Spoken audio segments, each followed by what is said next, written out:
जय हिंद, नमस्कार एवरीवन। मैं हूं अरिजीत सिंह और आज के इस वीडियो में बात करने वाला हूं केमिस्ट्री की कि कैसे आप जेई 2025 में 99% या फिर आप एक अच्छा डिसेंट स्कोर कर सकें।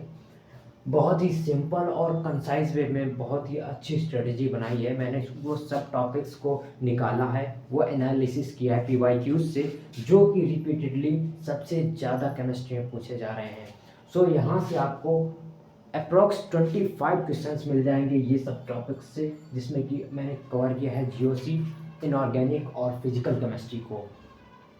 तो यहाँ पर देखिए कि mole concept, states of matter, chemical equilibrium, ionic equilibrium, thermodynamics, solid state, redox, electrochemistry, chemical kinetic, liquid solution, surface chemistry, ये 10 चैप्टर्स हैं। फिर आता है periodic table, chemical bonding, D and F block, P block, S block, coordination, compound, metallurgy and hydrogen.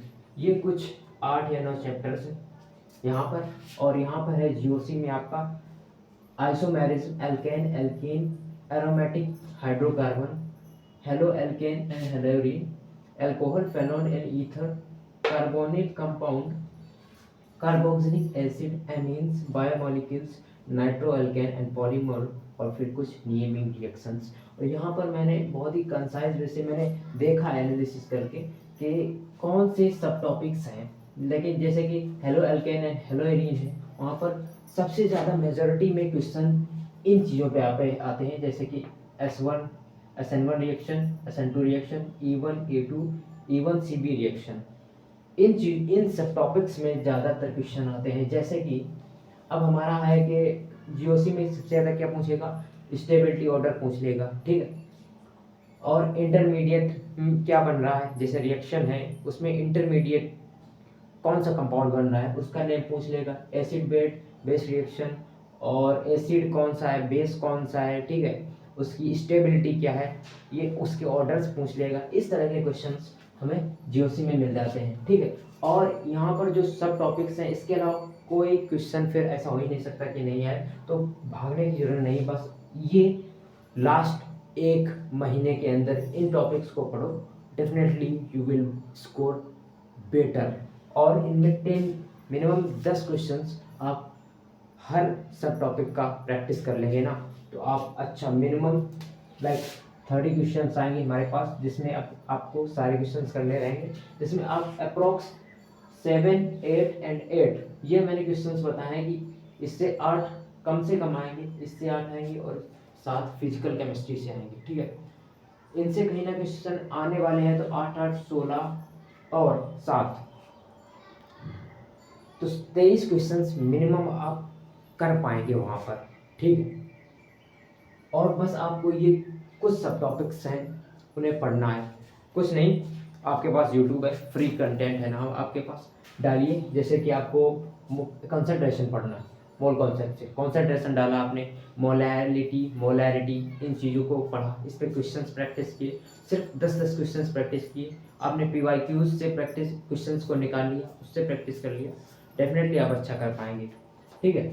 और जैसे periodic table है, तो इसमें पीरियोडिक की प्रॉपर्टीज़, एटॉमिक रेडियस क्या है, उनमें आयनाइजेशन एनर्जी क्या है, उनकी एटम्स की आयनाइजेशन मीन्स एटम्स की, लाइक आपको दे देंगे क्लोरीन, फ्लोरीन, ब्रोमीन, आयोडीन, इसमें आयनाइजेशन एनर्जी, इस तरह से क्वेश्चंस आते हैं, ठीक है।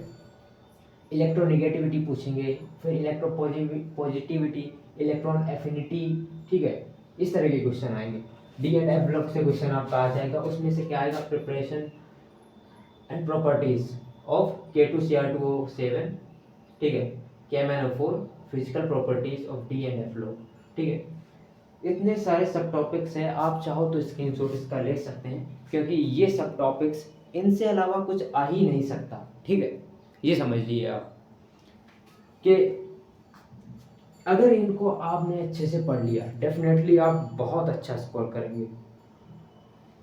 तो चाहो तो आप इनका स्क्रीनशॉट लेके इन्हें अच्छे से रिवाइज कर सकते हैं। अगर आपने कॉन्सेप्ट को पढ़ लिया है तो प्लीज़ इसको रिवाइज करिए, ठीक है। ज़्यादा से हो सकता है, अगर आपको लगता है कि आप कॉन्सेप्ट की ज़रूरत है, तो आप कमेंट कर सकते हैं और मैं इन पे डेफिनेटली कॉन्सेप्ट्स पे क्वेश्चन एंड इनका कॉन्सेप्ट डालूंगा, ठीक है। वीडियोस मैं कंटेंट प्रोवाइड कराऊंगा एक एक सिंगल सब टॉपिक्स पर, जो कि आपके लिए बहुत बेनिफिशियल हो सकता है। बट आपका सपोर्ट मेरे लिए ज़रूरी है, क्योंकि ऑफ कोर्स मैं ऐसे तो नहीं कर सकता ना।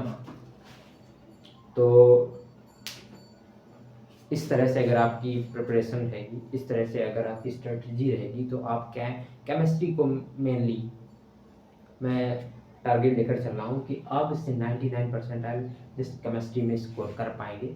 और इसके अलावा इसके अलावा कुछ भी, इससे बाहर तो कुछ नहीं है, मुझे इतना पता है, ठीक है। बस इतना आपने कर लिया ना, और ये 1 महीने में आसानी से हो सकता है। ऐसा नहीं है कि बहुत टाइम लगेगा इसमें और नहीं हो जाएगा, ठीक है। कार्बोक्सिलिक रिएक्शन, हेल्बोनाट जेनस की रिएक्शन, कोलवेज डी कार्बोक्सिलेशन, ठीक, Kolbe's electrolysis, heating effect and digestion, इस पे क्वेश्चन आता है, ठीक है। NaNO2, ठीक है, फेनॉल में लगा के NaNO2 करके रिएक्शन कराते हैं, फिर साल्ट को बाहर निकाल देते हैं।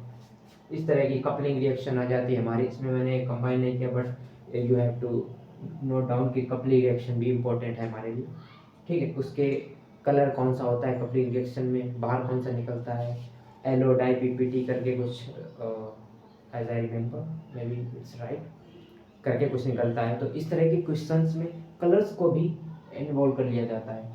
तो डेफिनेटली आपको समझ में आ गया होगा कि आपको कैसे प्रिपरेशन करना है अब केमिस्ट्री को लेकर। और इन चीज़ों को अगर आपने कवर कर लिया ना, मैं डेफिनेटली कह रहा हूँ केमिस्ट्री में आपका स्कोर, आप केमिस्ट्री ना आपको बूस्ट कर देगी, ये समझिए ना। सब टॉपिक्स को निकाल के, ऐसा नहीं बहुत सारा कंटेंट है, सब टॉपिक्स को निकाल के मैंने रख दिया, इन्हीं को पढ़ना है, स्कोर बहुत ही हाई चला जाएगा, ये समझ लेना। इनका कॉन्सेप्ट पढ़िए, बस 10 क्वेश्चंस, मैं कह रहा हूँ 5 क्वेश्चंस भी अगर आप प्रैक्टिस कर लेंगे ना, तो इनसे बाहर तो कुछ नहीं जाने वाला है, ठीक है। मिनिमम एक क्वेश्चन तो इन सारे चैप्टर्स से आता ही है। हो सकता है अगर मान लो कि जैसे केमिकल बॉन्डिंग है या फिर D&F लॉग है, इसमें प्रॉपर्टीज पूछ ले, या फिर इसको भी पूछ ले कि प्रिपरेशन कैसे होगी इसकी, ठीक है। मे भी 2 भी आ सकते हैं, जैसे रिएक्शन में ही अब कार्बोनिल कंपाउंड है, कीटोन का एक पूछ लिया, फिर कार्बोक्सिलिक एसिड हेल्बोनाट जेलस की रिएक्शन पूछ ली मान लो, ठीक है। या फिर SN1 पूछ लिया, E1 CB भी लग गई वहाँ पर, ठीक है। तो ये बस आपको करना है, ये क्वेश्चन तो आ ही जाता है स्टीरियो आइसोमेरिज में, GI geometrical isomerism, optical isomerism में है कौन सा है, ठीक है। फिर ऑप्टिकली एक्टिव है या ऑप्टिकली इनएक्टिव है, इस पर भी क्वेश्चन रिपीटेडली आ ही जाता है कहीं ना कहीं, ठीक है। हो सकता है किसी अपने आए, बट आ जाता है। तो प्लीज़ इस पूरी स्ट्रेटजी को फॉलो करिए, मैं कह रहा हूँ, मैं गारंटी के साथ कह सकता हूँ कि आपकी जो प्रिपरेशन है वो इन्हेंस हो जाएगी, और आपका जो स्कोर है वो केमिस्ट्री के बलबूते पर ही ऊपर चला जाएगा। और अगर आप मैथ्स और फिजिक्स में भी इस तरह सब टॉपिक्स को के साथ अगर आप स्ट्रेटजी चाहते हैं, या फिर आप कॉन्सेप्ट में कोई प्रॉब्लम आ रही है, तो वो आप कमेंट कर सकते हैं, definitely I will help you. Thank you very much.